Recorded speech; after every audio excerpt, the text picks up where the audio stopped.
You're listening to the Colts Blue Zone podcast with Mike Chappell and Dave Griffiths. Inside the Fox 59 CBS 4 podcast studio, welcome to the Colts Blue Zone podcast. Alongside Mike Chappell and Matt Adams, I'm Dave Griffiths. So glad to have you along with us as we get set for the Colts fans' worst week of the year. And I apologize for starting out on such a sour note, but it's just turned out to be that case over the past decade as the Colts get set to visit the Jacksonville Jaguars. EverBank Stadium, or whatever you want to call it, EverBank Stadium even at times this year. Chappell has not been in a place where the Colts have seen a lot of success in recent seasons. Again, the last one was 2014. I believe it was October. And they laid the wood to him. It was like 44-17. Andrew Luck, you did the story, but was it 370 and 4? I think it was along those lines. Yeah. And then the next year, what I remember about the next year is the Colts were leading. It was like 10-3 or 13-3.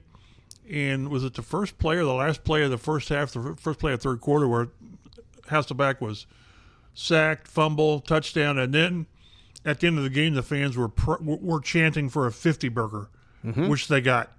And it's been all downhill since then. I would like to point out, as we have before on this podcast, that if the last win was in October of 2014, I moved to Indianapolis for this job in November of 2014. So all blame, and I accepted squarely on my shoulders. Did Jacksonville put the down payment down on your house? They have, yes. I've already received confirmation that the mayor is sending his private plane, and I'm making sure that there are no such problems here in Indianapolis. The correlation is not causation, unless it is. Unless it's Dave and Jacksonville, and then correlation is causation. But what's really funny about it is when you talk to the players that have been through it, and again, you keep looking for the common denominator, and it's like Ryan Kelly and Luke Rhodes. Right. The rest of them, I mean, these young guys don't know. Steichen's been here 1 year, but the players really don't comment on it. Someone asked Steichen yesterday about it in a roundabout way, and he didn't really address He basically answered about them being 0-4, really. He just talked about them holding themselves to a standard. And he said, we've got to stand. It's kind of like what Bob Knight used to say. You know, we play to our standards and all that. And then we talked to I like Joe Flacco. Mm-hmm. He's really good to talk to. Mm-hmm. Kind of like the Matt Ryan thing where you get stuff. But I said, have you ever been through something like this in your career? He said, yeah, in Baltimore we had trouble winning in Cincinnati.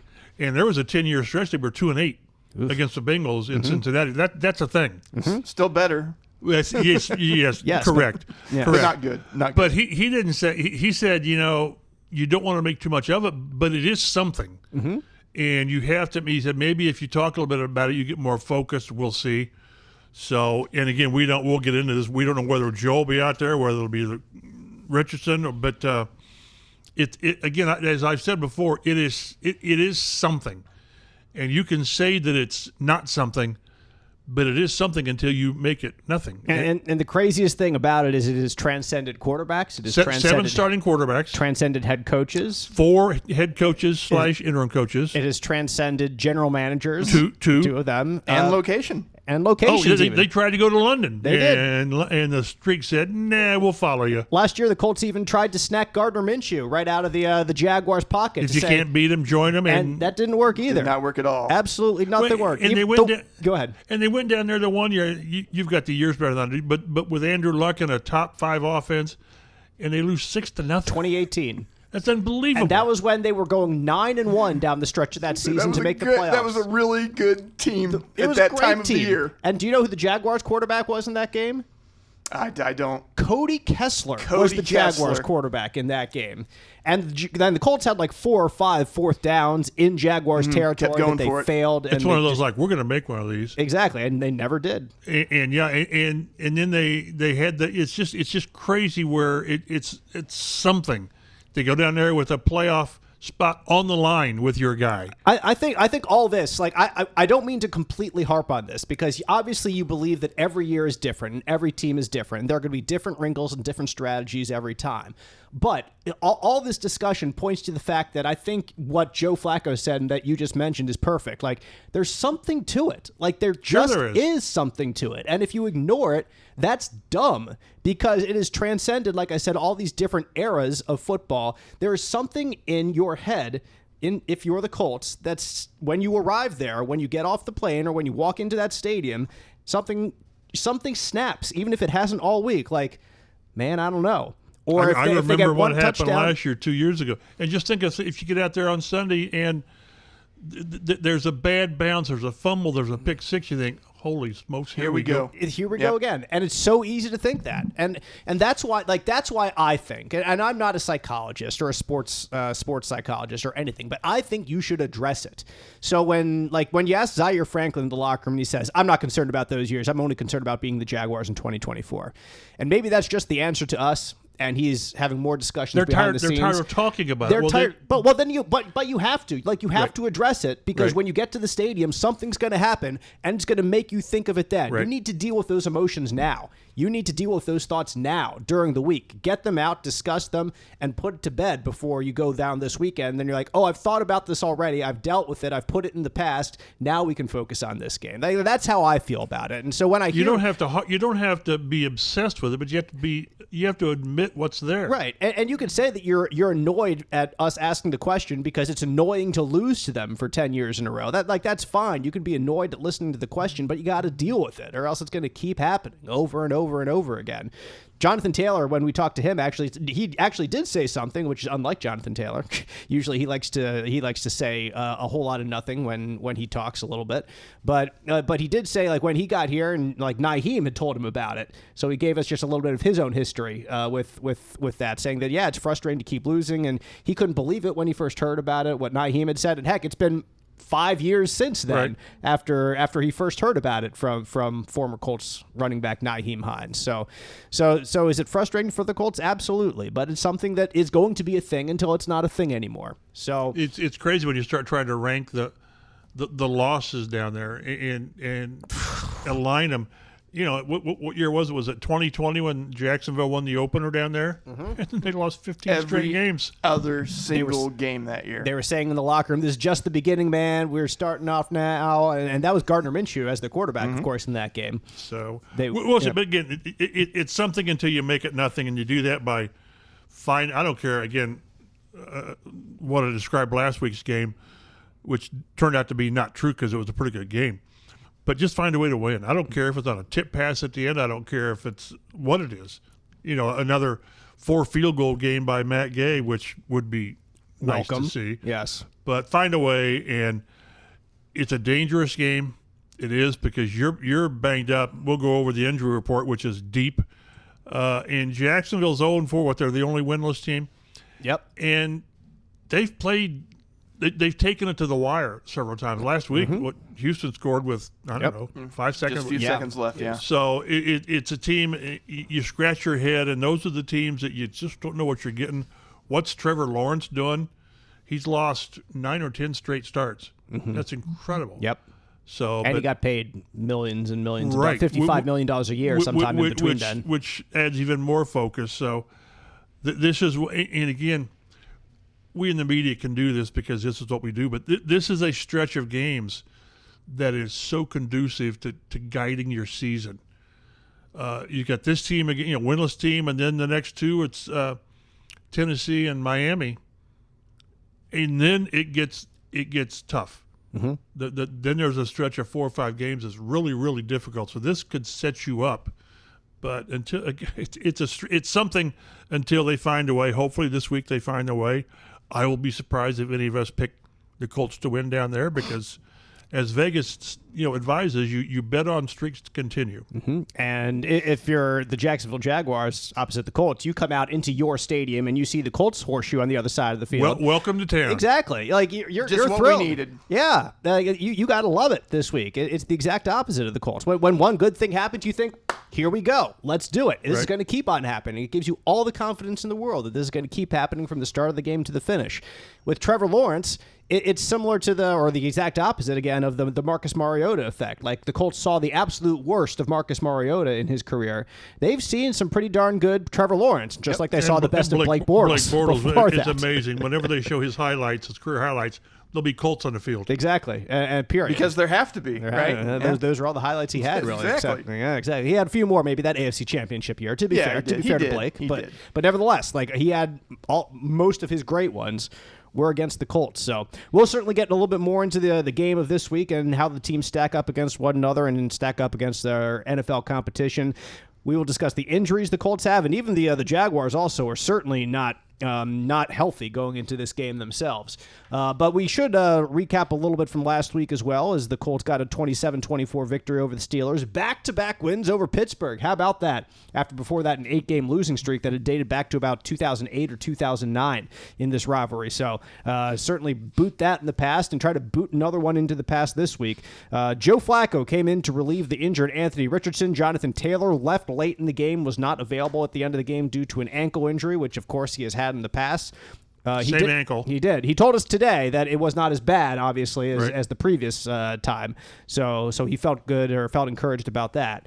Matt Gay missed another field goal, and this was one where he was visibly frustrated on the sideline afterward with himself, talking to him in the locker room. Like he remains confident and upbeat because everything in practice and pregame has been going fantastic for him. But this is a thing, right? But so he feels like he's not searching for something. He just has to iron something out, like something small out, because it can't be huge, because from what, like, I don't want to put exact words in his mouth, but he just sounds confident because his practice kicks and his pregame kicks are going well. So it's not like he's chasing something. But in practice, extra points are fine. No trouble there. But just those long ones that are, 50 plus, he's been pulling to the left. And in the NFL today, you got to hit 50 plus yard field goals. I think, including the preseason, he's 2 for 10 on 50-yarders. Yeah. In this stretch. Not great. Since the really good start. And at some point, we're getting the same things that you expect from Shane Steichen. Now this week he was a little bit shorter. He said, Matt's our kicker. He didn't say necessarily that we have confidence in Matt, and Matt's our kicker. And they got rid of Spencer Schrader from the practice squad, which I guess it could mean something. Maybe they needed the roster spot, and Spencer Schrader's back with his family in Westfield. I think he's got a home up there or whatever, and you can call him tomorrow. I don't know. But at some point, when will Shane Steichen, when it's 4th and 3, do you go for it, or do you kick a 55-yard field goal? I mean, aren't you getting close to that now? Yep. And you can't operate that way, and you sort of have dread right now when the kicker goes out there. You've got pending doom. You can't have that. And this is a guy who was kicking 92% or whatever it was with the Rams when the Colts signed him, and even starting off last year. Say for the better part of last season, it wasn't even a decision that you had to make. It's like, well, we didn't get there. We'll send our guy out and we'll get our 3 points. The Baltimore game. I mean, that's a perfect example. Yep. And like Dave mentioned, the kickers they're kicking probably 85%. I don't know, 50-yarders. Probably, yeah. It was really the first weekend was just stupid what they were doing, and it settled on. But it's probably 85%, and he's since that 16 for 18 start last year, he's converting like 65% of all of his kicks. You can't do that. Yes, is the money a factor? Do you stick with him longer because of the money? I say no, because it's not. It's guaranteed money. It's guaranteed money, and it's not. And who else are you going to turn to? Well, you're going to turn to Spencer Schrader. That would be it. And once you turn away from your kicker, you can't go back. You can't go back to it. Can't do it. Especially when he's admitted. Is it worse to have mental issues as a kicker, or that your hamstring or your groin's bothering? Well, ask Adam Vinatieri the one year that his hamstring or groin or his knee was bothering him. I should put him down. That sounds terrible. But they should have gotten him out of there a lot sooner. And I hope we don't get to that spot with Matt Gay, but these games come down to one scores. It just does. If he hits that 50, was it 54 against Pittsburgh? Yes. Well, that forces Justin Fields to go for a touchdown instead of tying it with a field goal. That's huge. So he's got to get his act together, and he just right now looks like a guy that knows what the problem is, but he doesn't know how to solve it. Well, the defense had a pretty dominant first half, and that allowed the Colts to jump out to a lead. It looked like a great Anthony Richardson start until it wasn't. Until he ran down the field and turned his body to a hit, got hit in the back, and then was on the sideline for a play Two plays. Two plays before coming out and then trying to run a quarterback keeper on the RPO action and realizing I'm still hurt when you're in the middle of the play. That's got to be the scariest feeling in the world, by the way. Like if you realize in the middle of a play as you're running, I'm hurt. You could see he gave himself up. Yes, he did. Smartly, in that sense. Needs to give himself up a little bit more often, you could argue. Blown up about 2 more steps. Yes, he would have. But this is all going to be about, and here we are again. It's Shane Steichen mentioned about, should he slide more? It's time and place. It's time and place at situations. And it's obvious they've not gotten into Richardson's head yet, the time and place thing. Right. Because, again, it was it, I don't know what the down was, but he needed 10 yards on the one he got hurt. And somehow he's got to realize that 12 yards is enough. Mm-hmm. He goes and tries to get more, and he got hit for 14, but what would he get, like 2 more yards? Mm-hmm. So he's got to understand that 12 yards is okay on 1st and 10 or whatever it was. And these defensive players, when they get a chance to whack a quarterback, they're going to do it. Yep, as they should. As they should, no question. So there are some plays you cannot avoid. I remember, the 1st and goal at the 6. If he's healthy, there was going to be a collision because that's one where you don't give yourself up. Right. I remember Andrew Luck with that big injury he had. Was it a lacerated kidney? Lacerated kidney. Yep. Danny Trevathan just popped him. Well, it was 2 guys. Yeah, well, he was one of them. And it was at the inside the 10, was at the 5-yard line, and he's trying to score a touchdown. And that's football. But on a play like Richardson got hurt, and the one where he had the sprained shoulder last year, that's football play. You can't. It would have been hard to slide on that because you're just getting to the corner. This was a perfect example of time and place. Get your 12 yards, get down, and then we're not having any of these discussions. My biggest concern about that play, if I'm a Colts fan, would be that Anthony Richardson kind of half gave himself up. And that's a dangerous place to be because he, like I said, he turned his back to this hit. Like, if you're really actually trying to gain more yards, you're juking, you're like stiff arming, you're lowering your shoulder.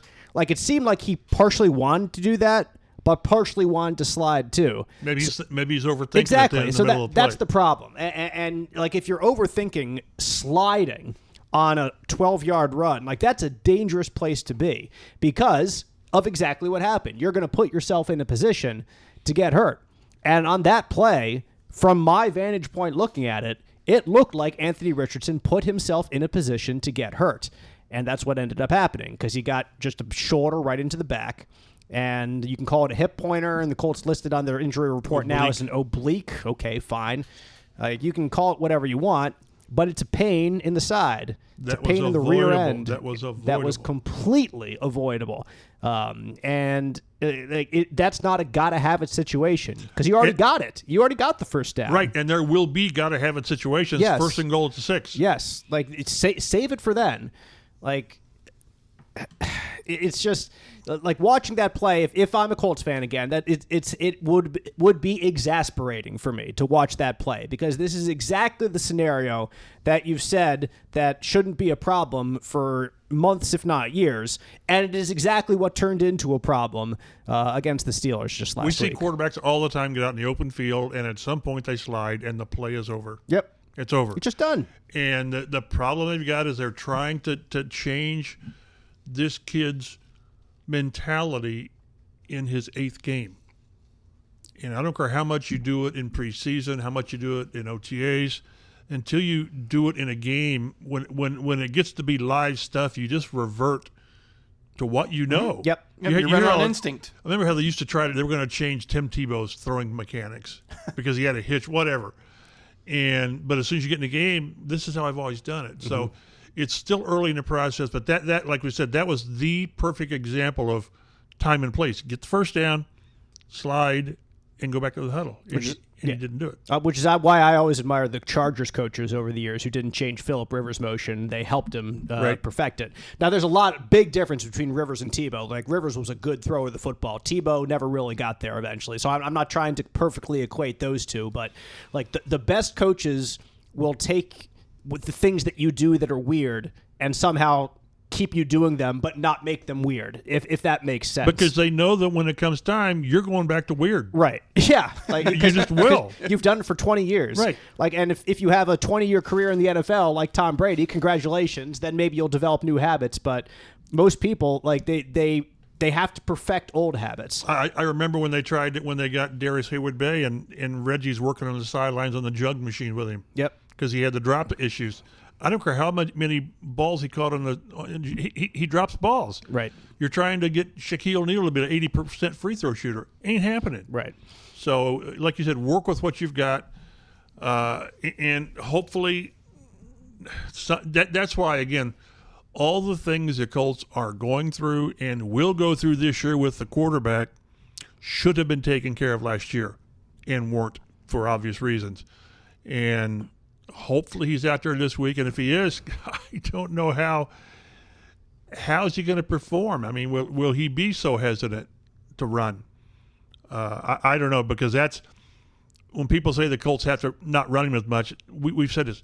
This is who they drafted. Right. They knew what they were getting. They knew the incredible upside, and they knew the risk involved. Right. You can't.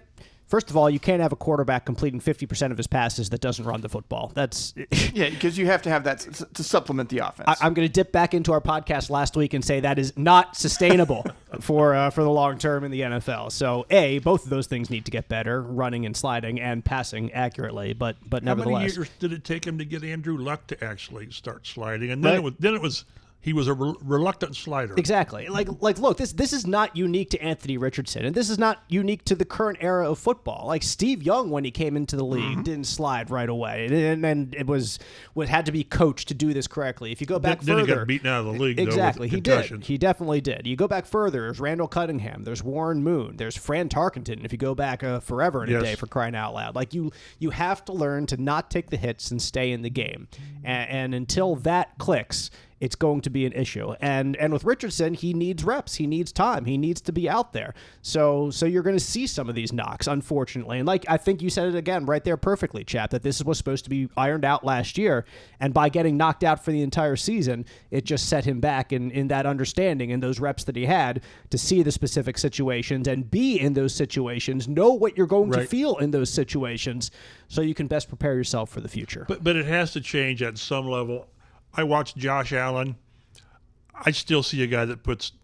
He does put his body on the line, man. And then we were watching Lamar Jackson the other day, and he takes off on a run, and he jumps, he leaps, gets whacked, fumbles the ball, and he gets up. So it's these guys put their... And he's been in the league... God, he's also like 160 pounds. Not that, but he's like 200, maybe a little bit less. Right. But you see these guys...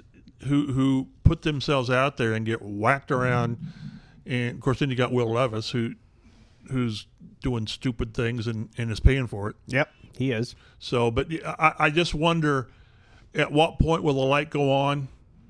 Will it go on? It has to, because you can't keep building your franchise around someone who you're going to have him for like 3 games and he's going to get hurt, and then you have him for 4 games and he's going to get hurt. That's not sustainable either. Yes.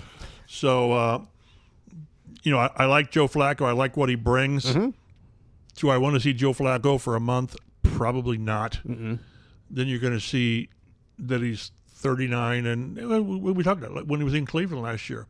The longer he played, then, things are exposed.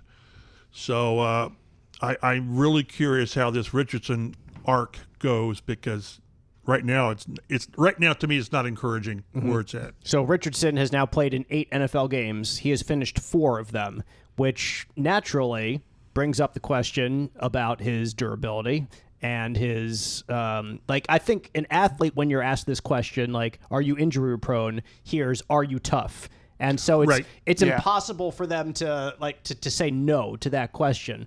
And you can be injury prone because you're just not playing the right way, and you're still a tough person, if that makes sense. I think this week, like I've already said in this podcast, is a perfect example that he put himself in this position to get injured by turning awkwardly at the face of the attack. Like last year's injury was different. Like that ended his, like you said, it was a football play. He's trying to turn a corner and he gets driven into the ground. But on this play, like this was a bad play for a guy who should be trying to avoid injuries. But anyway, asked about this, hey, what's your response to people thinking you're injury prone? I thought he was a little snippy. I thought so too. So let me read the response, because I posted this to Twitter and certainly got quite the response. I mean, it's football. I'm pretty sure if they got out the house and came here and got hit by someone that's running 20-plus miles per hour every week, I'm pretty sure they'd be sore dealing with injuries as well. People are going to talk. That's what people do. I'm not necessarily worried about it. I'm just trying to focus on getting better day by day. Now, first of all, anytime that's a shut up response. It is. Like that's from his perspective. That's like I'm not dealing with this. Right. I think that it also comes across as something else. Like anytime you invoke the fans, hey, you come out here and do it. That's not their job. Correct. Like it comes across as snippy toward the fans. It comes across as not understanding. And I think Mitchell Schwartz, the former Kansas City Chiefs interior offensive lineman, I think he was a guard, he retweeted the video of this online that James Boyd posted from The Athletic. Same question, same answer.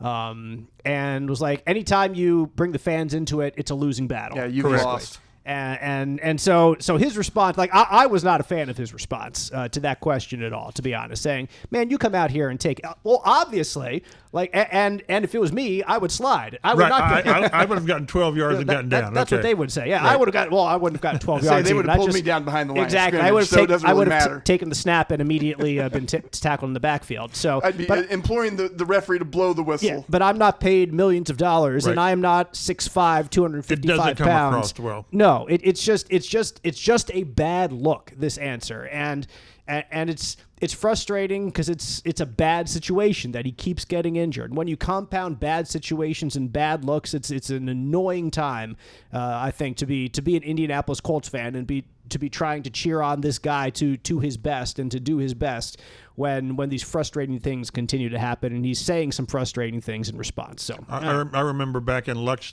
career where some team just beat him up, probably Tennessee or Jacksonville, and he comes in on, it was either after the game or on Monday. It was on Monday, I think it was.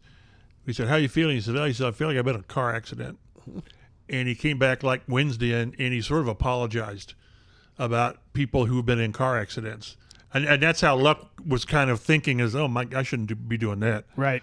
But, it just came across of he's tired of hearing about it. Like everyone's tired of hearing about the losing streak in Jacksonville. Well, then finish more than half your starts. Yep. And because, again, you see the incredible – somebody mentioned that it was good to get Flacco in the game because things weren't clicking with Richardson. Are you crazy? Did you see that first drive? That's exactly – even the play he got hurt, that's exactly what he brings to your offense. Yep. So that was lame. But it's still until he stays healthy for a month, 2 months, the rest of the season, it's going to be brought up because, again, he puts himself out there. Hopefully, again, by the end of the season, he's convinced himself win is enough. But until then, every time he goes down and gets hit, you're going to be looking to see if he gets up. He did. His first pass of the game, actually, I thought it was going to be intercepted, but it's the ball that went deep to Michael Pittman. That was top. We were talking. That's a top 3 throw this year. It was a wonderful throw, and like I was literally watching it in the press box. I said nope because I thought the guy was going to come under. I said it out loud. I was like, oh nope, and boom, right over his outstretched hand. I'm not sure how Pittman caught it because he said the guy's hands flashed in front of his face, and then somehow the ball got through there. Just stuck there. You know, he got the hands in the right position, and the ball just comes in. And I thought that it's that play, the touchdown to Doolin on the slant, and then, of course, the 60-sub-yarder to Pierce. Yep. I just don't know if the other two aren't better pure passes. Although God, he went out there and dropped that one in Pierce's hands on the touchdown. But that's what's so confusing is you see what can be, but you got to stay on the field. I'll tell you who made a couple other nice throws this past Sunday was Joe Flacco. He found Josh Downs a couple times, got some first downs, found Michael Pittman Jr. a couple more times. Pitt had 100 yards in the first half of this game, and Downs was so instrumental in the second half in winning this game. I just want to say, so it's on the record, I mentioned on radio the other day, is I am totally in favor of Josh Downs never returning another punt. Absolutely, 100%. And I realize what he brings. I understand, but what he means to the offense, not just moving the chains, but he'll be a big play guy. To see him exposed to the punt returns, which are you get blown up. You get put in bad situations and you're turned around and ankles and all this. With the idea that, 1 in 15 he might break for something. I don't know. So I don't like the risk. Anthony Gould needs to kind of grow up and grow into the position. But until then, goodness, put T.J. Montgomery, put Dallas Flowers back. And worst case, fair catch the darn thing. Right. Don't put one of your best players. They did it with T.Y. Hilton back in the day where he initially returned punts, and then they thought, no, this guy's pretty good receiver. We can't afford this. Right. Yeah. So we'll see. Yeah. So that'll be interesting to see what happens this weekend. Yeah. What's up? I was just going to say, I saw a lot of Twitter discourse once Flacco went into the game. People talking about how much better the Indianapolis Colts offense looked when Flacco was into the game. At one point, they were punt, missed field goal after Flacco came into the game. Mm-hmm. So, and people were saying that. And you sort of got to give him the touchdown, don't you? You give him the touchdown. Okay. And he got him into the end zone the last couple of times too, or into the end zone, and then they got the field goal thanks to that move that Josh Downs put on. But it's just like, I'm not taking anything away from Flacco. He came in the middle of the game, got him the win, got him exactly what they needed. Job. He did exactly what they wanted him to do. Didn't put the ball in danger. Yep. All that type of good stuff. But don't tell me that this has been like some flawless offensive performance from the offense. Very true. Yep. And also what I want to see, let's just take the worst case and Richardson doesn't play. Which I think is unlikely, you think is unlikely, but let's just say this. But if he doesn't, I remember last year 2 of the best Gardner Minshew games were when he replaced Richardson in Houston. Yep. And the Tennessee game. Yes. Because those teams did not prepare for him. Right. And he was on fire.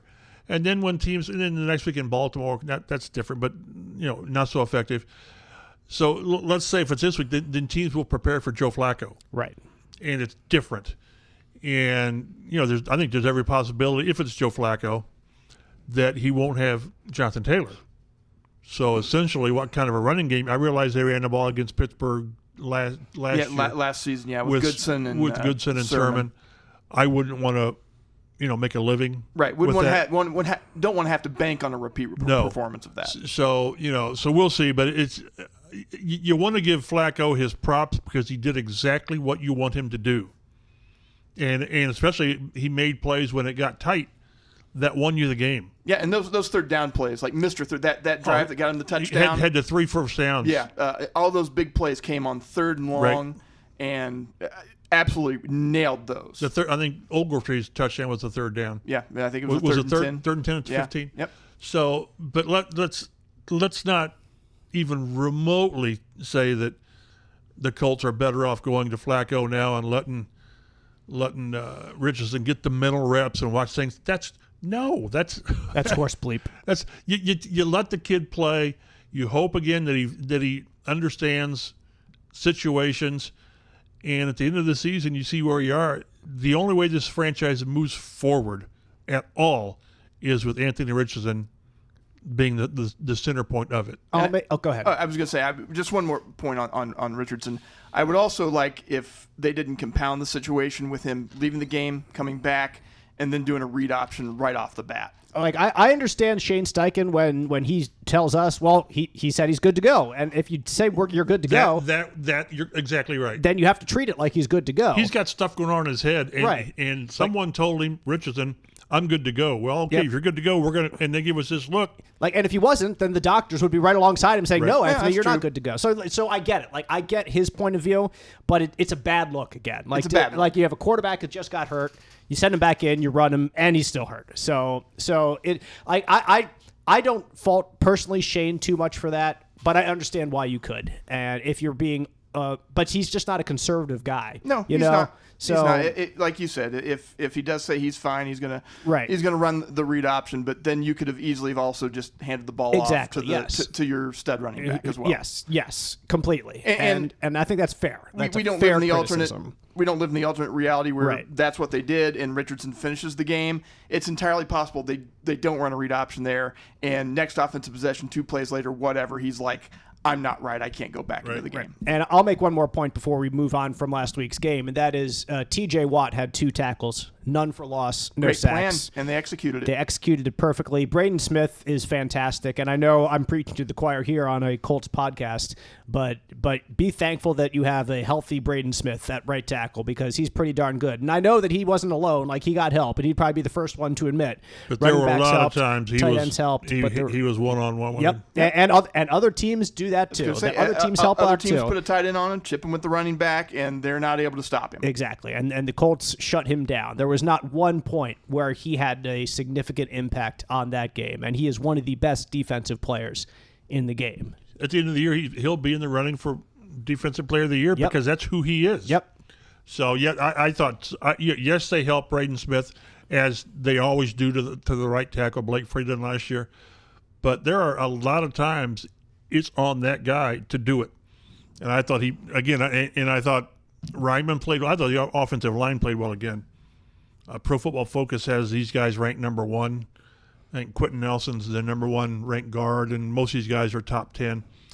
But Braden Smith, what we're going to have to deal with Braden Smith is not practicing yesterday, and maybe not practicing Friday. I don't know, because he had that surgery on the I think it was the right knee, but on his knee or left knee, whatever, on a knee. One of those knees. And after the game on Sunday, he had a big ice wrap on it. Well, that's what you do. He's in maintenance, so that's what I say. If people would understand, like when Richardson says, well, if somebody comes over here and you're getting hit by people 20 miles an hour, well, these guys are different, and you see what they go through, and I appreciate what they go through. I really do. I don't know how the guys get up from some of these collisions they have, but kudos to Braden Smith, and this is the guy that there was question on this year just because he missed so much time last year, and he's got knee surgery, so playing really well. Yep.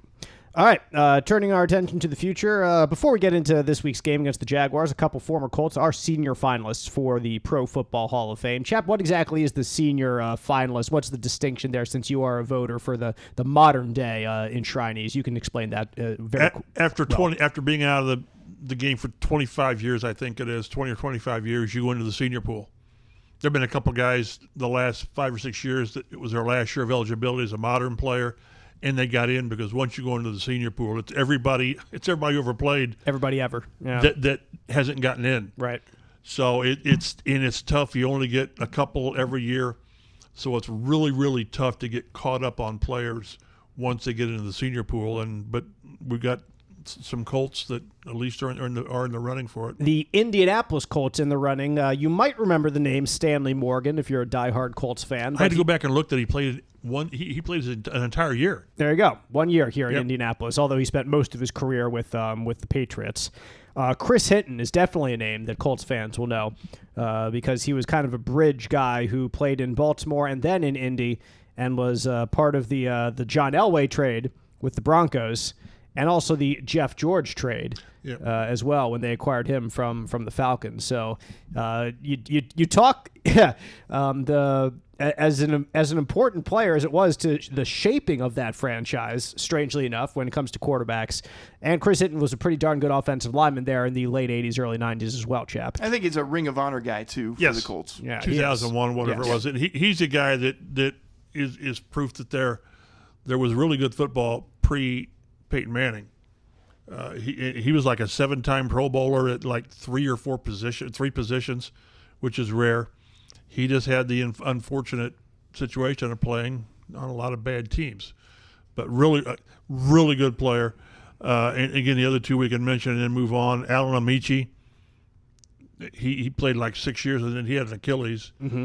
And he was, the greatest game ever played. He's scored the overtime touchdown and all that stuff. Famously. And then George Kuntz, offensive lineman, I think he was taken by Atlanta, then came to the Colts. So some really good. I was disappointed that Bobby Boyd didn't get to the 60. He was a great corner, but I don't envy the senior committee doing this, because there's just a slew of people, quality people, and you just can't get too many in there. Mm-hmm. There's only so many that make the cut. Right. Injuries are piling up for the Colts this week as they get set to take on the Jaguars Sunday afternoon, 1 o'clock, broadcast locally here in Central Indiana on CBS 4, where you can also find our Colts Blue Zone pregame show that morning at 11:30 a.m.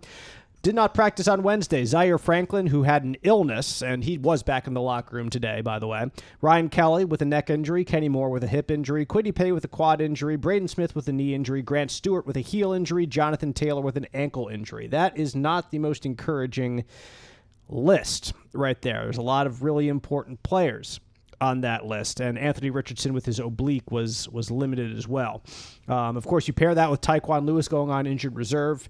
That's a big loss. Exactly. It really is a big loss. His flexibility as well, that he can go inside, outside, and he was filling in already for Samson Ebukam. So the depth on the defensive line, which we thought and probably was the Colts' deepest spot at the beginning of the season, has been more than tested. It's been really strained, and as this would happen with any team. So, like, it's hard.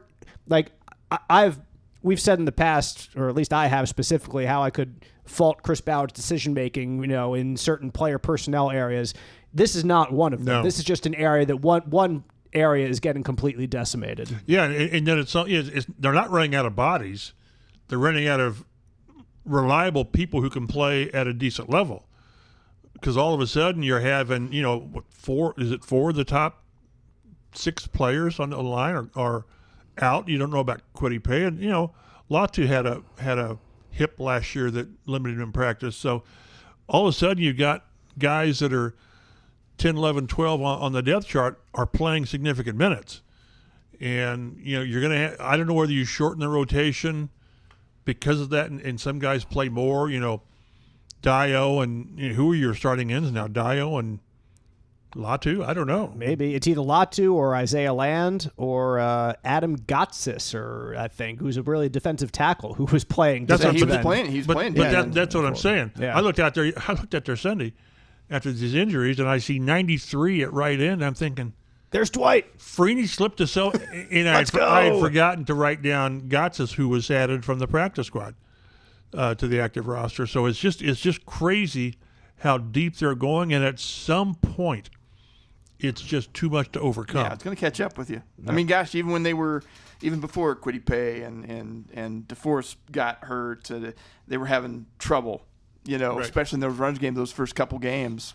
So makes you wonder. Yep. Our friend Kevin Bowen at 1070 1075 The Fan also tweeted that Braden Smith was practicing today, Thursday. He's gonna be not Kevin, but Braden Smith. Kevin's gonna be a game time decision. Braden's gonna be a guy that at least once a week, he's not gonna practice, and it's gonna be a maintenance thing. Maybe they put down a knee just because of that, but we're gonna understand that. And I wouldn't be shocked if he doesn't practice tomorrow, just because. Well, and it's I mean, like for the Steelers last week on their injury report, they had a bunch of guys that were missing practice on Wednesday. But they just listed them as rest. Friday is the participation report that really tells you a lot. Yeah. It really does. And if a guy doesn't practice all week, maybe he plays, but generally they don't. Kenny Moore, I'm concerned about Kenny Moore, Kwity Paye, Ryan Kelly. Those are the ones that jump out at me. And again, these are positions that you're thin at, and it's really asking a lot from the backup guys. Yeah, for the guys who do talk in the locker room when they're injured, you sometimes get a sense of how they're doing. And Jonathan Taylor, I didn't get a great sense. Not that he shares all that much usually anyway. Kenny, I didn't get a great sense either that he was like he's not sure, at least at the very least. He did not exude confidence that he would be back. So it is still very much up in the air as to whether he will play. Well, as I say, people need to realize teams do not rush guys back. Right. They don't. Like with JT, you don't want this ankle thing to be come back out there and then it lingers for the next 2 or 3 games. Josh Downs is the perfect example. Yep. I think Josh thought he was pretty much ready to go the week before, then they held him out, and then he was really ready to go. So if a guy is not I don't know what the percentage is. None of these guys are 100%. None of them. Even guys that are playing. Everybody's dealing with something. But you just got to figure out, can a guy do his job at a good enough level and not risk aggravating it to where it's a month.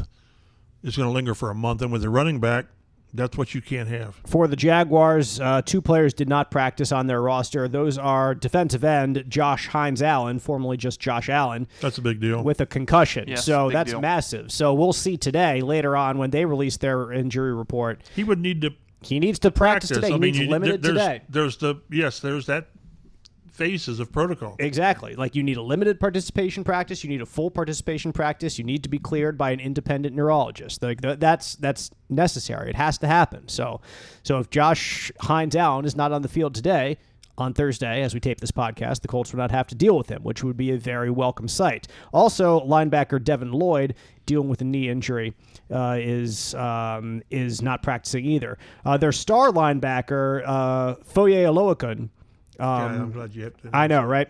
Is on injured reserve right now, so he is unavailable to play, period. Limited in practice, running back Tank Bigsby with a shoulder, wide receiver Gabe Davis with a shoulder. They signed him in the offseason from the Bills.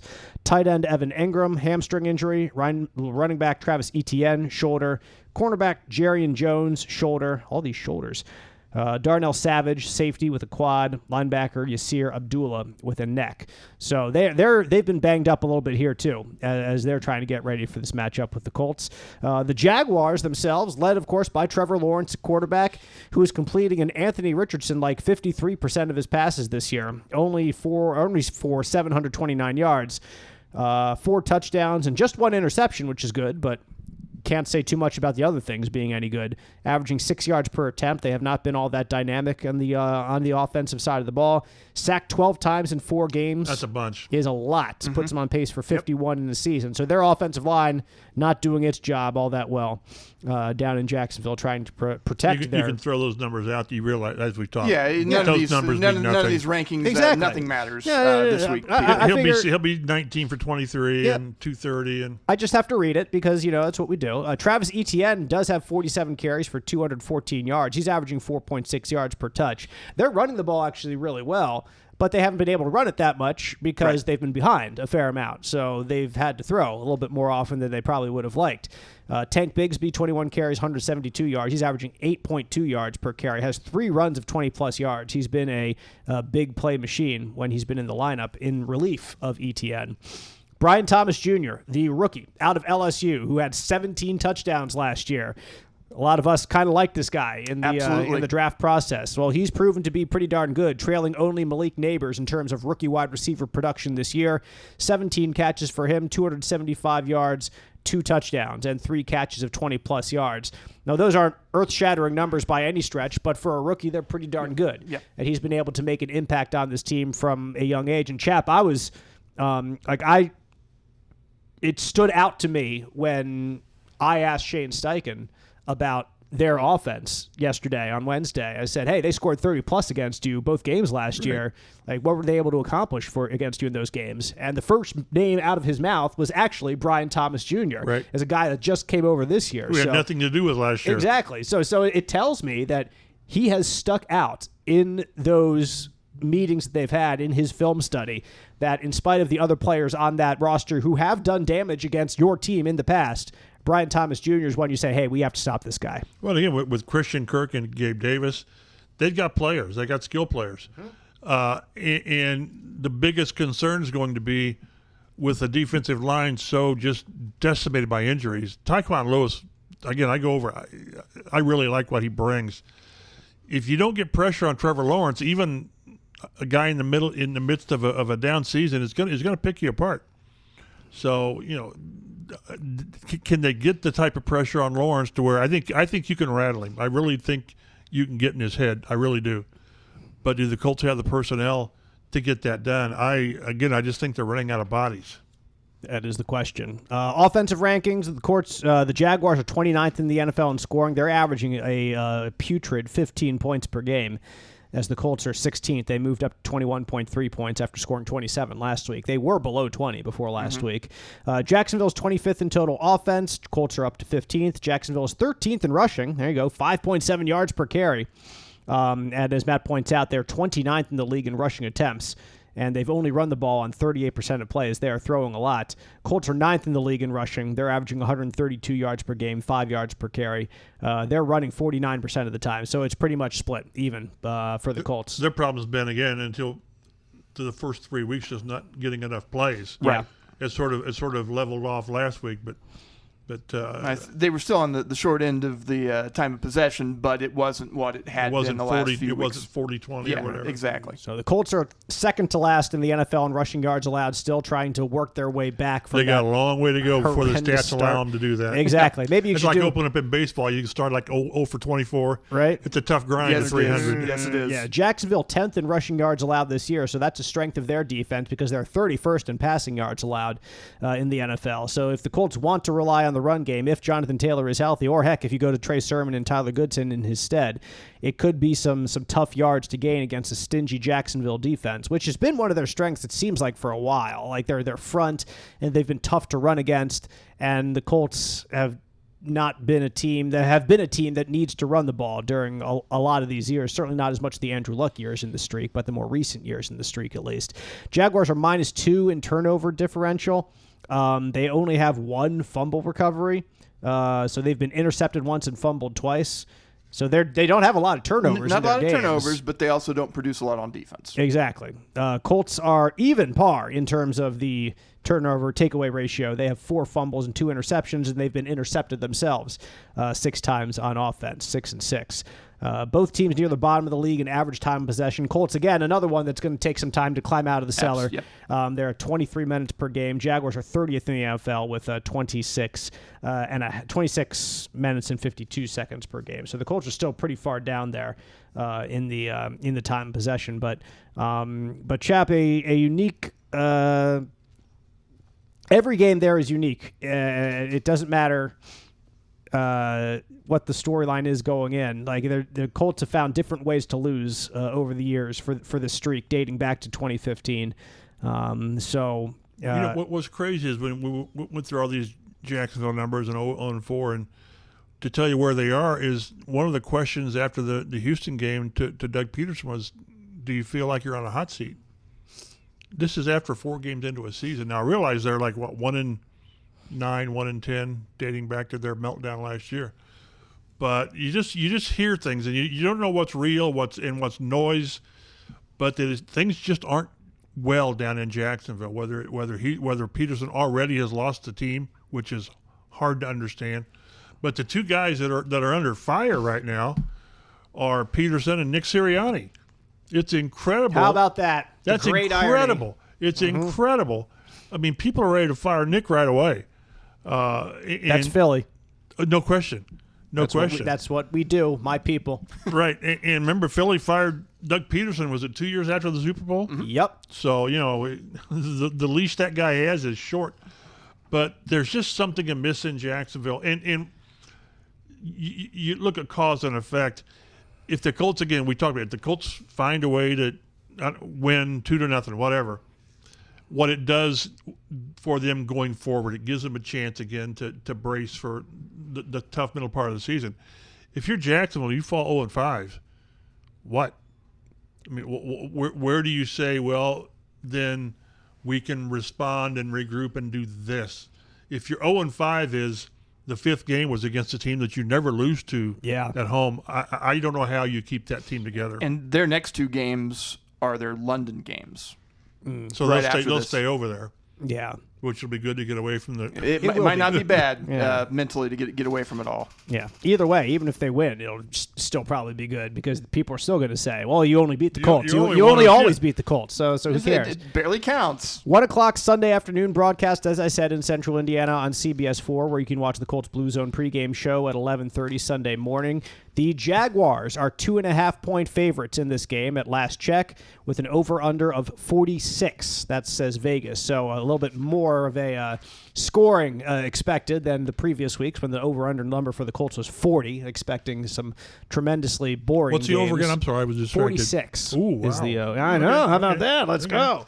But expecting some fireworks. Yeah, down in EverBank turnovers and Turnovers. and hopefully not on the right side. Chap, how about you go first? Matt, you go second, and then I'll bring us to the finish with our predictions for this week's Colts game against Jacksonville.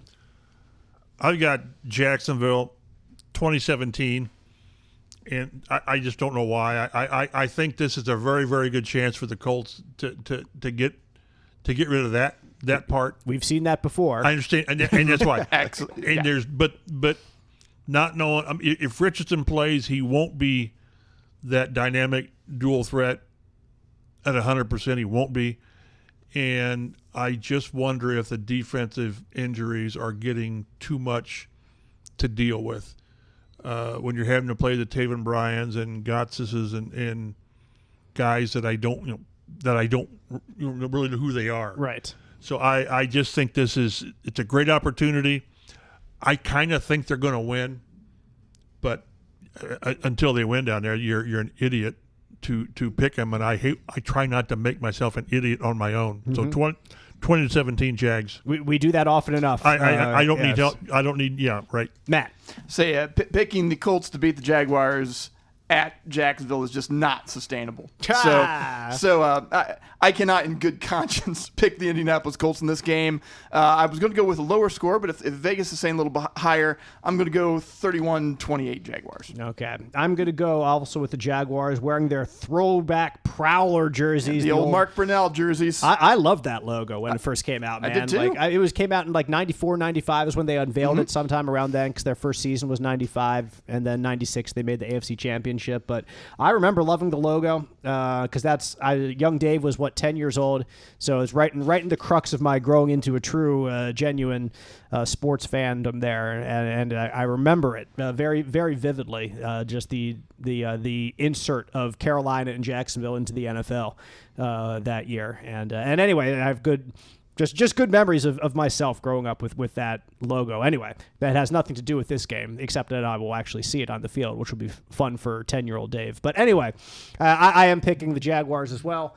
No sense in picking the Colts until they win. Like Chap said, you don't want to make a fool of yourself. So I'm going to go Jacksonville. I think we'll go 26-23, right in that range.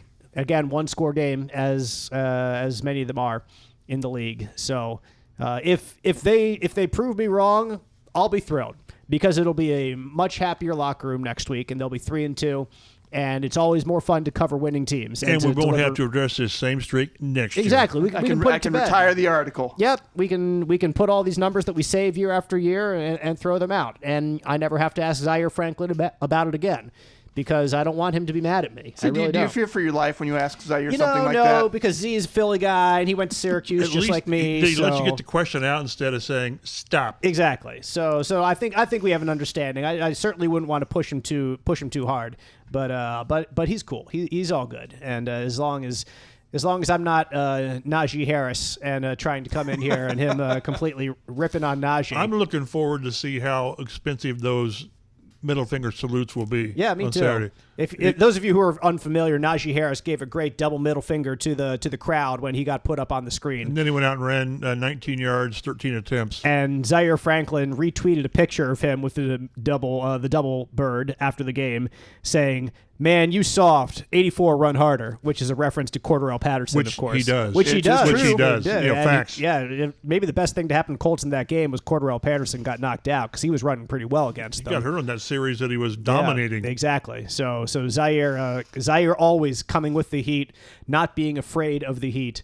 And we'll see if he brings the heat along with the Colts defense this weekend in Jacksonville. So we do appreciate you listening to us. You can read all of Mike Chappell's work online, fox59.com, cbs4indy.com.